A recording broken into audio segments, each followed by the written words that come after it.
Hi friends, இன்றைக்கி என்ன video பார்க்கலாம். வெண்டைக்காய் அரைச்சி வச்ச குழம்பு தான் பார்க்க போகிறோம். வாங்க எப்படி செய்யலாம் வந்து பார்க்கலாம். ஃபஸ்ட்டு வெண்டைக்காய் மண் சட்டியில் போட்டுக்கலாம்.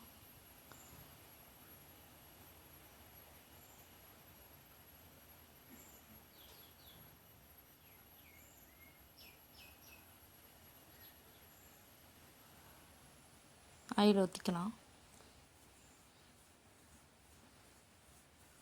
2 டீஸ்பூன் ஆயில் ஊற்றிக்கலாம். ஆயில் ஊற்றி போட்டு நல்லா வதக்கிக்கணும்.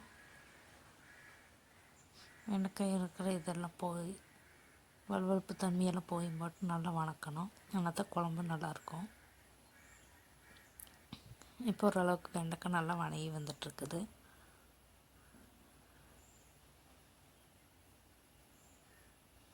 இப்போ அது பாத்திரத்தில் மாற்றிக்கலாம்.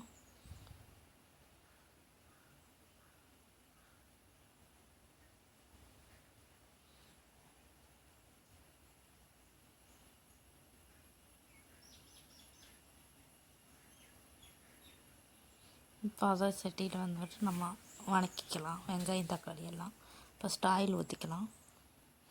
ஆயில் நல்லா காஞ்சிருச்சு. இப்போ பெரிய வெங்காயம் போட்டுக்கலாம். பெரிய வெங்காயம் போட்டு நல்லா வதக்கணும்.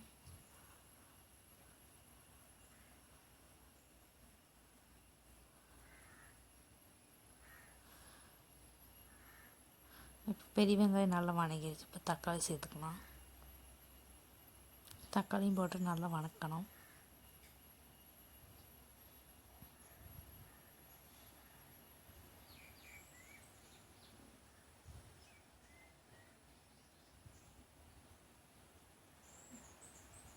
இப்போ வெந்தயம் சேர்த்துக்கலாம்.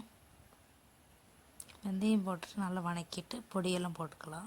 மிளகாய் பொடி, மல்லிப்பொடி, மஞ்சள் பொடி போட்டு நல்லா வதக்கிக்கலாம். அந்த பச்சை மணம் போட்டோம். பொடியோட பச்சை மணம் மாறுற வரைக்கும் வதக்கிக்கலாம்.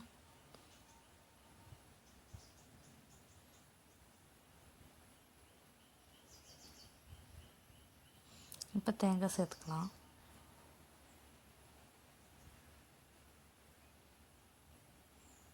இப்போ ஸ்டவ் ஆஃப் ஆக்கி போட்டு இது ஆறுனதுக்கப்புறம் மிக்ஸி ஜாரில் போட்டு அரைச்சிக்கலாம். அதுக்கப்புறம் அதே சட்டியில் கொஞ்சம் ஆயில் ஊற்றிக்கலாம்.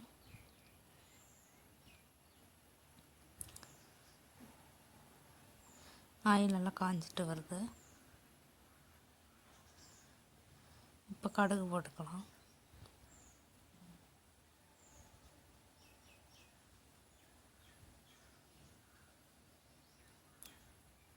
கடுகு நல்லா பொரிஞ்சு வரட்டும்.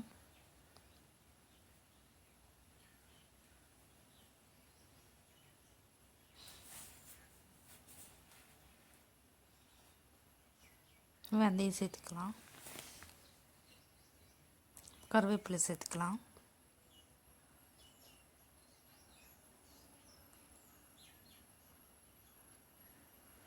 இப்போ நம்ம அரைச்சி வச்சு பேஸ்ட்டு சேர்த்துக்கலாம்.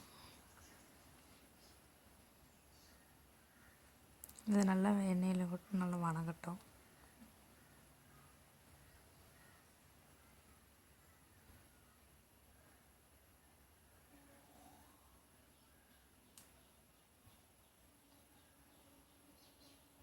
இப்போ வதங்கிடுச்சு.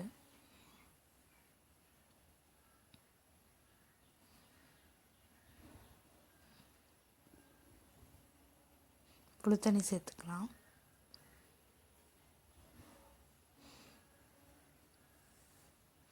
புளித்தண்ணி சேர்த்து நல்லா வதக்கிக்கணும். இப்போ அதுக்கு குழம்புக்கு தேவையான தண்ணி ஊற்றிக்கலாம். தண்ணி ஊற்றி கொஞ்சம் உப்பு போட்டுக்கலாம்.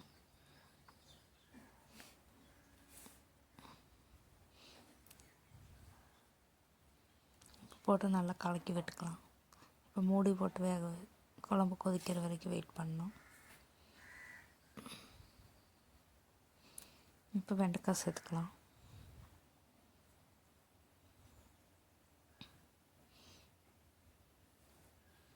வெண்டைக்காய் ஒரு 5 நிமிஷம் நல்லா கொதித்து வரட்டும்.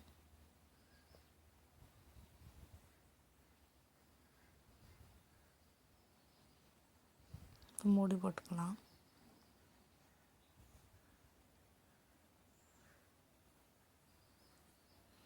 இப்போ திறந்து பார்க்கலாம்.